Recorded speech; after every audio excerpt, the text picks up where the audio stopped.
अगर व्यक्ति शिक्षा से पहले संस्कार, व्यापार से पहले व्यवहार और भगवान से पहले माता पिता को पहचान ले तो जिंदगी में कभी कोई कठिनाई नहीं आएगी। स्वार्थ से रिश्ते बनाने की कितनी भी कोशिश करें वो कभी नहीं बनते हैं, और प्रेम से बने रिश्तों को कितना भी तोड़ने की कोशिश करें वो कभी नहीं टूटते।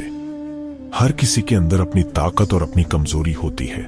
मछली जंगल में नहीं दौड़ सकती और शेर पानी में राजा नहीं बन सकता, इसलिए अहमियत सभी को देनी चाहिए। श्री कृष्ण कहते हैं, एक बार माफ करके अच्छे बन जाओ, पर दोबारा उसी इंसान पर भरोसा करके बेवकूफ कभी न बनो। कभी भी स्वयं पर घमंड मत करना, पत्थर भी भारी होकर पानी में अपना वजूद खो देता है।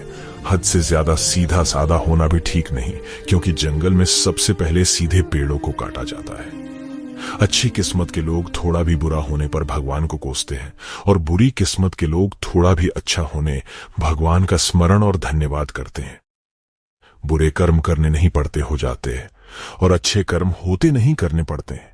कृष्ण कहते हैं, अहंकार मत कर किसी को कुछ भी देकर, क्या पता तू दे रहा है या पिछले जन्म का कर्जा चुका रहा है। अहंकार करने पर इंसान की प्रतिष्ठा, वंश, वैभव तीनों ही चले जाते हैं। जिंदगी के इस रण में खुद ही कृष्ण और खुद ही अर्जुन बनना पड़ता है। रोज अपना ही सारथी बनकर जीवन की महाभारत को लड़ना पड़ता है।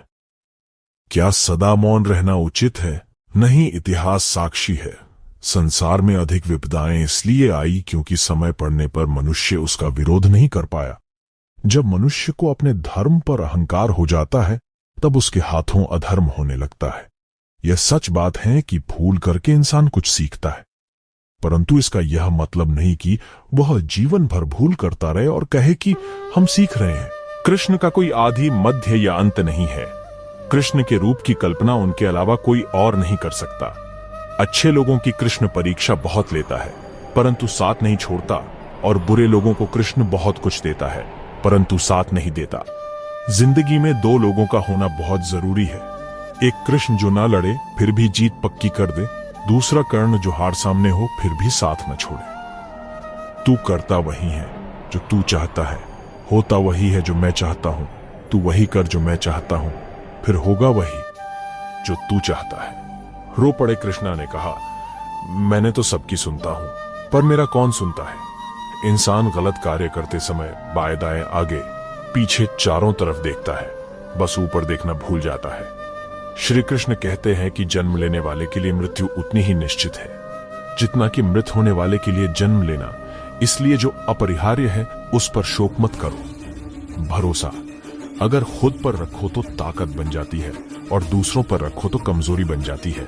आप कब सही थे इसे कोई याद नहीं रखता है, लेकिन तुम कब गलत थे इसे सब लोग याद रखते हैं। मैं किसी के भाग्य का निर्माण नहीं करता और ना ही किसी के कर्मों के फल देता हूं। मनुष्य कितना भी गोरा क्यों ना हो, परंतु उसकी परछाई सदैव काली होती है। मैं श्रेष्ठ हूं, यह आत्मविश्वास है, लेकिन सिर्फ मैं ही श्रेष्ठ हूं, यह अहंकार है।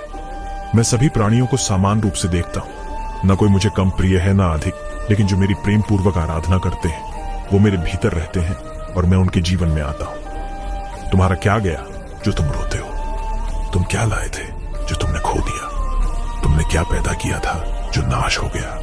न तुम कुछ लेकर आए, जो लिया यही से लिया, जो दिया यही पर दिया, जो लिया इसी ईश्वर से लिया, जो दिया इसी को दिया। यदि आप किसी के साथ मित्रता नहीं कर सकते तो उसके साथ शत्रुता भी नहीं करना चाहिए। जो हुआ वह अच्छा हुआ, जो हो रहा है वह अच्छा हो रहा है, जो होगा वह भी अच्छा ही होगा। तुम भूत का पश्चाताप न करो, भविष्य की चिंता न करो, वर्तमान चल रहा है। राधा ने श्री कृष्ण से पूछा, प्यार का असली मतलब क्या होता है? श्री कृष्ण ने हंसकर कहा, जहां मतलब होता है वहां प्यार ही कहां होता है। मेरे भी कई जन्म हो चुके हैं, तुम्हारे भी कई जन्म हो चुके हैं। ना तो यह मेरा आखिरी जन्म है और ना यह तुम्हारा आखिरी जन्म है। प्रेम एक ऐसा अनुभव है जो मनुष्य को कभी परास्त नहीं होने देता, और घृणा एक ऐसा अनुभव है जो मनुष्य को कभी जीतने नहीं देता। श्री कृष्ण जी कहते हैं, जिस व्यक्ति को आपकी कदर नहीं, उसके साथ खड़े रहने से अच्छा है आप अकेले रहे। परिवर्तन इस संसार का नियम है। कल जो किसी और का था आज वो तुम्हारा है, एवं कल वो किसी और का होगा। प्यार और तकदीर कभी साथ नहीं चलते।